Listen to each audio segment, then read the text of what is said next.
So what I'm going to do here is just create a skeleton, and I'm going to skin it to my character. I'm not going to go through the entire process of creating the skeleton. I'll just make a start with it, and I'll just quickly skip forward once I've shown you the kind of basics. What I like to do, some people like to create their skeletons in their own way. One of the things I like to do is just to create a few main joints and then mirror them across. So I start off with the main joint, which is going to be the joint that the entire character is going to be parented under, and we'll just call that main, and we'll stick it in the middle. And you usually just go to the transforms and just put that exactly in the middle where I want it to be, and that's normally right in the middle of the hips. So I'm just going to shift it here. Then what I'm going to do is I'm going to create the bones and the limbs on the right hand side of the character, and then I'll mirror them across. So I'll just click on this first bone that I've created. Incidentally, when I created that, to create a single bone or a bone chain, what you do is you just click the chain that you want to create. When you get to your last bone, you just press enter, and then that just finishes off the chain. So with this single bone, all I did was I clicked create a single bone and just pressed enter. So with this bone selected, I'm going to click on the create joint tool, hover over this bone here that I've created, and click, and what that'll do is it'll then select that bone and it'll make it the first bone in the chain. Then after that, what I'm going to do is hold down shift, and this will mean that whenever I create a bone, it'll be created either horizontally or vertically. So I've created my first hip bone there. I'm going to create the leg. Whoops. Create the upper part of the leg. Now, I'm not going to worry too much about whether these line up with the joints here. I'm just going to hold down shift, and just all I'm really interested in is creating a straight chain. I'm going to click on spacebar and go to a side view, and then in this I'm just going to roughly put the bones in there. That'll be the ball of the foot and then the toe. And then what I'm going to do is I'm actually going to rotate these into place. I prefer to rotate things into place than to move them into place. If I move stuff, I'll only move it along the x-axis, which will be the red arrow there, and everything else will just be rotated into place and then moved along the z-axis mostly. Let's have a look here. In fact, I can increase and decrease the z distance there by selecting the translate, holding down B, and middle clicking and dragging, and that'll put the bones into the place that I need them to be. The reason for this will become clear hopefully later. Let's have a look. So that's that leg there. It hasn't really lined up with this upper thigh. I'm not really fussed about that at the moment. I'm just going to rotate this joint along here.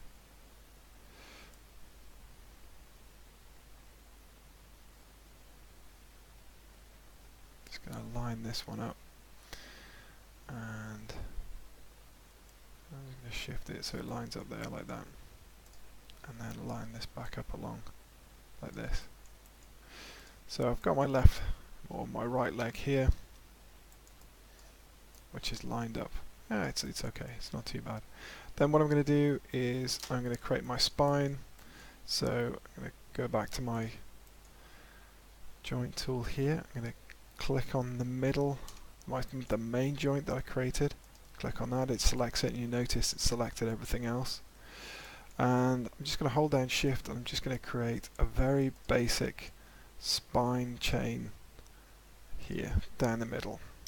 And again, I'll just look at it from the side, and I'm just going to move a couple of things into place. I'm just going to rotate it, shift that round, going to rotate that round like this, generally get things in the right place.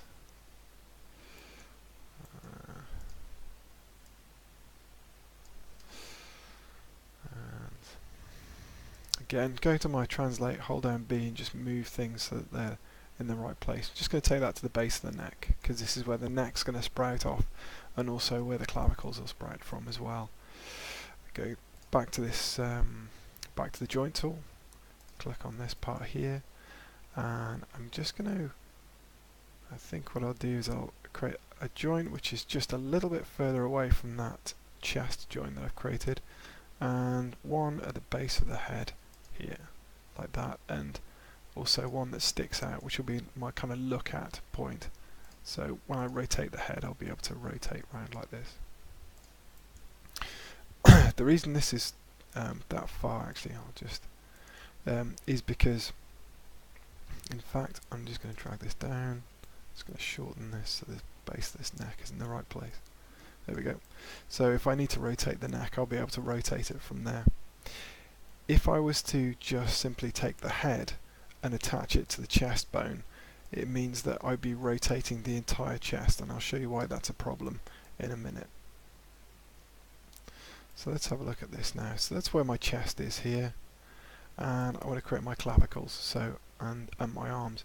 I'm going to click on the joint tool there, going to go to my chest bone there, just going to start the clavicle about there and have it join up with the arm there, and I'm just going to roughly work out how long the arms are, and I'm going to actually put them out to the sides like this by holding down shift, and that's my down to my wrist. And again, I'm just going to rotate these into place. I'm gonna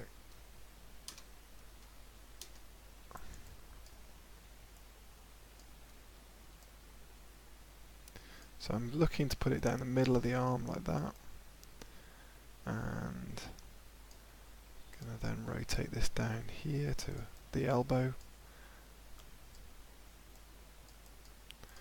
and I'm going to rotate this, just put the bend in the arm there. What I don't want to do with this elbow, and this is really important, I don't want to just arbitrarily rotate it. I only want to have a rotation in Y. That's really important, because your elbow doesn't bend to the side unless you've seriously wounded it and broken it.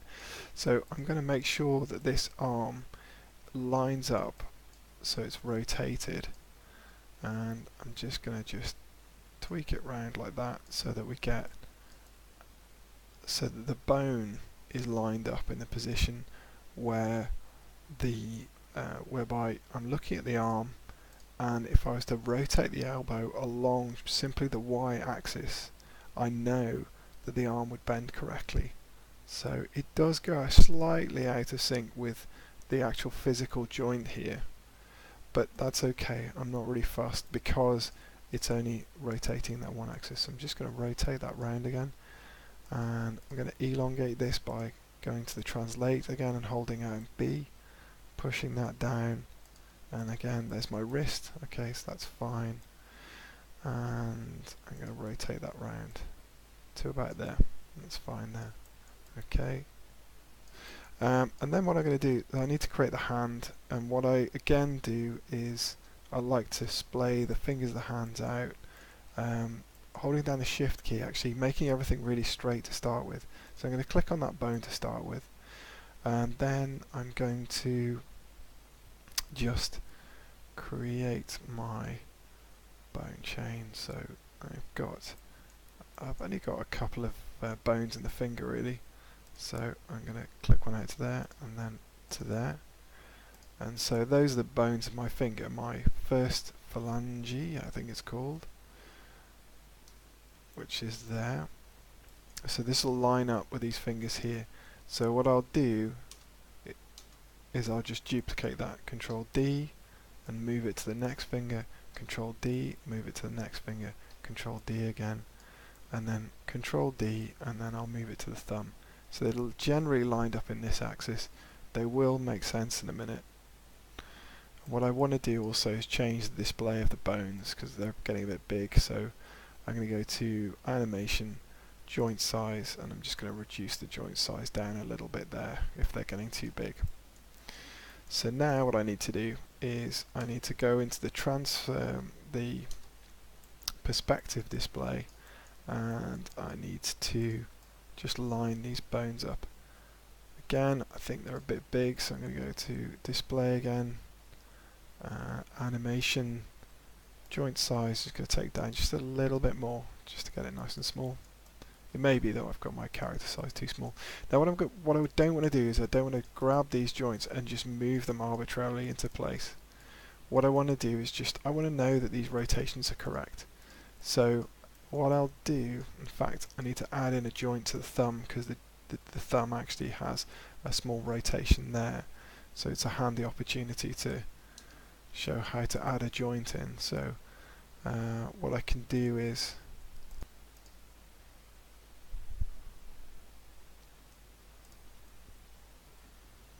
I can go to the insert joint tool, skeleton, insert joints, and I'm just going to put in, whoops, a joint here. No, that's not what I'm going to do. So what I'm going to do is I'm going to take my thumb joint here and I want to create a new joint. So I'm going to unparent it, because everything is parented together. So if I go into the outliner, so if I go to Windows and I go to outliner, what you'll notice is that I just have that one joint that I started with, which is the main joint. If I hit shift and click on it, everything comes up, and it means that basically everything is a child or a parent, and everything's parented under this main joint. So if I move the main joint, everything goes with it. If I take the top of the arm, those joints at the arm, well, everything is connected together, just like the song says, the hand bone is connected to the elbow, etc. So if I click down this list, you'll see that the child-parent relationship between each one is visible. What I'm going to do is I actually just want to unparent this thumb for a second. So I'm just going to unparent it, just go edit, unparent. That's going to disconnect it there. I'm just going to duplicate that bone. I'm going to delete it, so I just have the children of it, so I just have one child or one bone on its own. Select the hand again, hit P to parent it, and then I'm going to go back to this bone and select that bone and parent that. So now I have that little rotation joint that I was talking about. So I'm quite happy the way that that's gone. So that should be okay. I should have enough bones. So I can go back into my perspective view, and I'm going to rotate these to where I want them to be. So I'm just going to grab this one and I'm going to rotate the bones into place.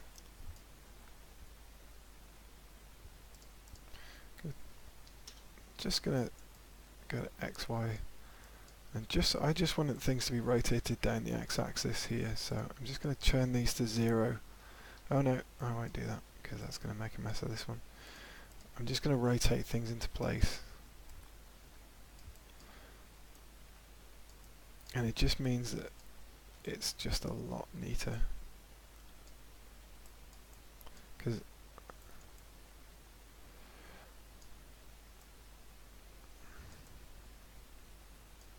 select the next bone. I just want to be using the X-axis. I'm just going to push that into place,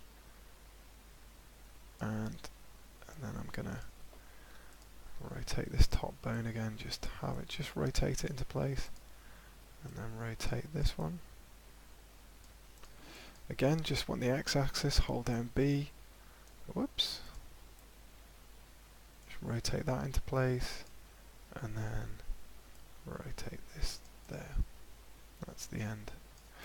And I'm going to do the same for the others as well. So I generally just want to use rotations. Let's have a look.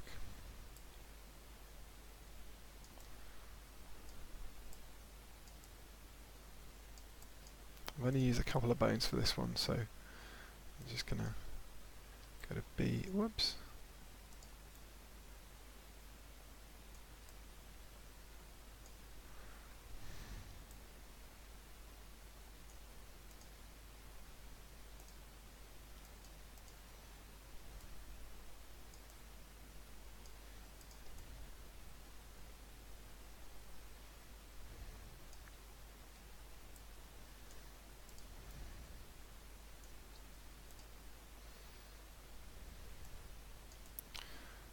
generally rotated that into place.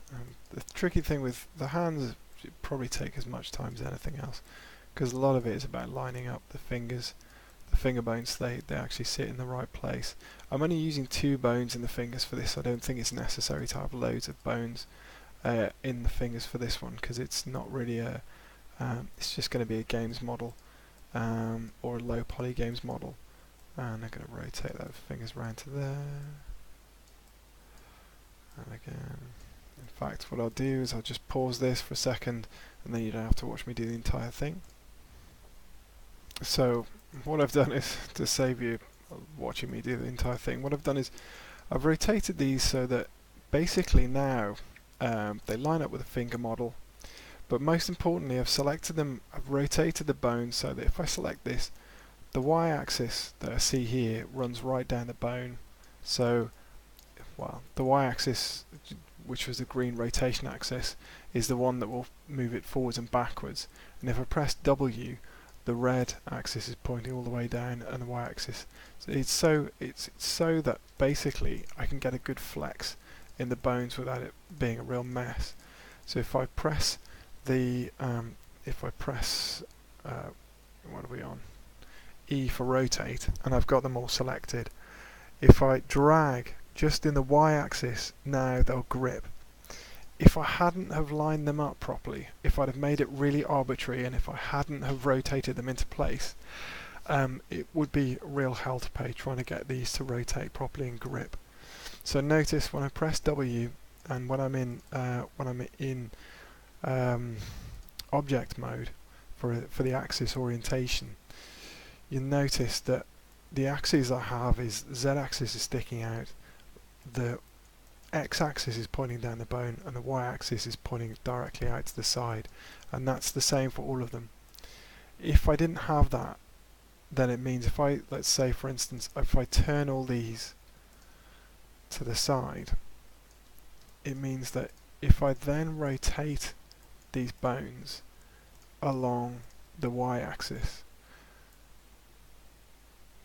they'll go a bit strange like this. So what I just don't want that to happen, so I'm just gonna undo that for a second.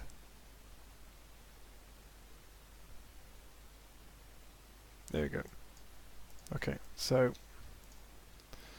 now when I select each one and use the Y rotation, they grip. And that's because if you look at each of the orientations of the bones, you can see that yellow axis I've got there is facing exactly the direction that I want each of those bones to rotate, and the same with the thumb as well. So the other thing I need to do is just make sure that everything is correctly named. So I'm just going to go, for the time being, I'm just going to call it, in fact I'll call that ball, and if I click on the up button, I can click on ankle, and I'm going to click on knee. So I'm naming joints rather than bones, and I'm going to call that hip, and I'm going to call that let me see if that's hip. I'll just call that pelvis, and then I'll call this head. Oh, yep, head. Clicking up again, and then neck, and then chest. Now, the reason I didn't connect the neck directly into the chest was because what I want to do is be able to move that independently. If I was to connect it directly into the chest, when I move the chest, the head would nod. When I try and move the head, everything would nod with it. That's why that's independent. Same reason for the clavicle as well. So I'll just call that clavicle, and I'll call that shoulder, and I'll call this one elbow, and wrist, and I'm just gonna call these laboriously thumb 1, thumb 2, and I'll just go through the rest and I'll get back to you. So I've renamed all these, and I've used the American names, pinky, I've used the ring finger, middle, and 4, and I've also named the 1 and 2 there as well. So I've got my hand and my wrist, everything is named. So now if I go to the outliner, and if I go to Windows, Outliner, you see everything now has a name. Now the last ones in the end, or the end joints, I've just left those called joint. What I should do, if I can just click on them, I'm just going to call them end and end, and you can actually delete these end joints. The way I've done it, they're actually unnecessary, but I'm just going to leave them in just to make it easier to visualize how the joints work. So I've got my main joints there, and what I want to do is mirror this. I don't want to have to rebuild this entire side. So what I can just do is go to skeleton, and I can go to mirror joints, and I want to mirror them along the what should be the YZ axis. Let's just give this a try. Yeah, so it's a YZ axis. That means I've looked down here, I've got Y and Z, and I've imagined that there's a mirror sitting positioned on this YZ axis, and that's why it's managed to mirror that across. I do the same with the hip here. Oh, and before I do that, I'm just going to rotate this foot round so that it's in the right place. And I'm just going to grab that and apply, and now we have it. So these are also named pelvis, clavicle, etc, etc. So what I'm going to do is just go through those, and I'm just going to rename those two so that I've got them on the left and I've also got them on the right.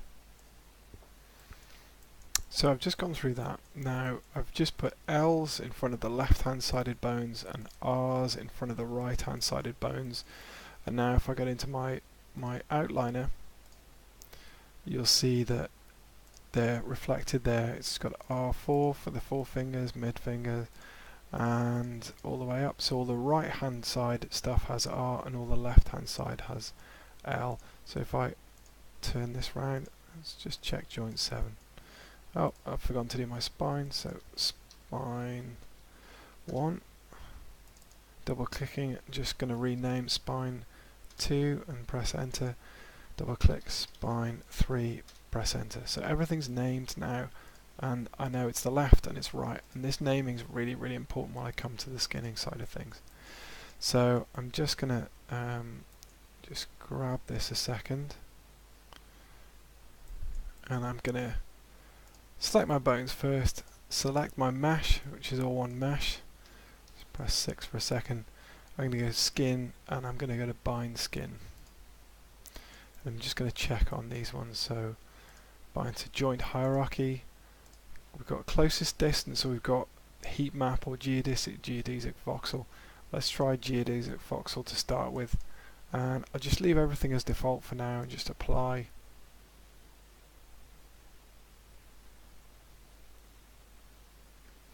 And let's just see what that's done. So if I select a bone now and I bend it, what should happen is my arm now bends properly. And let's try grabbing an arm here.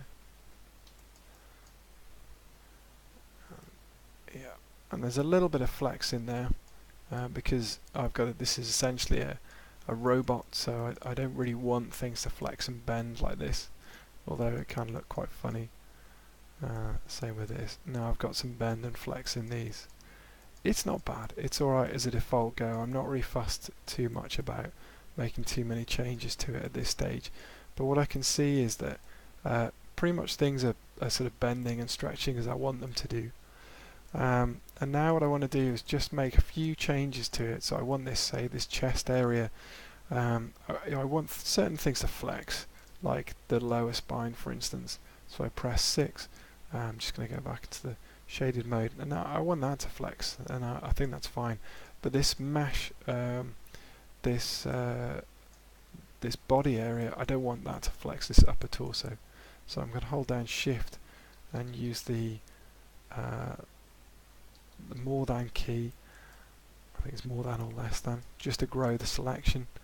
And I'm going to go to Windows, General Editor, Component Editor, and this is where naming those skeletons joints is really important, because I need to go to let's have a look. I'm just going to expand this out. I need to go to smooth skins, and in here I'll see all of my bones and the exact weighting value of each vertex. I can thin this down because I've got all the bones selected at the moment. So if I go to options, in fact it's got hide 0 columns on already, so that's quite handy. So it's just showing all of the bones that this area of the body and these vertices are weighted to, because currently each of these vertices is connected in some way, is sort of magnetically to these bones, but some of them I don't want them to be connected. So these on the left hand side are connected to the upper arm, and I don't want that to happen. I don't want them to flex when the upper arm moves, so I just want them to flex when the upper spine moves. So I'm going to click on the spine just like in a spreadsheet. I'm going to shift and then click on the bottom of the column. I'm going to press 1 to make them fully weighted. 0 would mean that they weren't weighted at all. 1 means that they're fully weighted, and I'm going to press enter.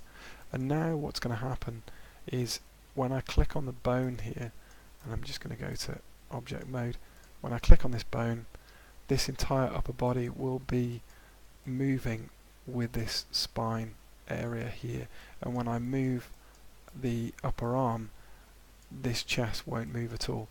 It's a little bit drastic because I've still got a few, I've got this mid bone here which is spine 2, so I do want some of these verts to move with the spine. So I'm just going to select these two, just going to move, just grow that selection area, and find my polygons, my verts here. I'm just going to select these bottom set of verts. Going to go back to my component editor again, and going to go to options, and I'm going to unhide 0 columns. That will show me all of my bones, which are not very useful, but it's in alphabetical order, so I'm going to go to spine 2, click on the top one, drag the thing down, the slider, hold down shift, click on that, and I'm going to make these all connected to spine 2.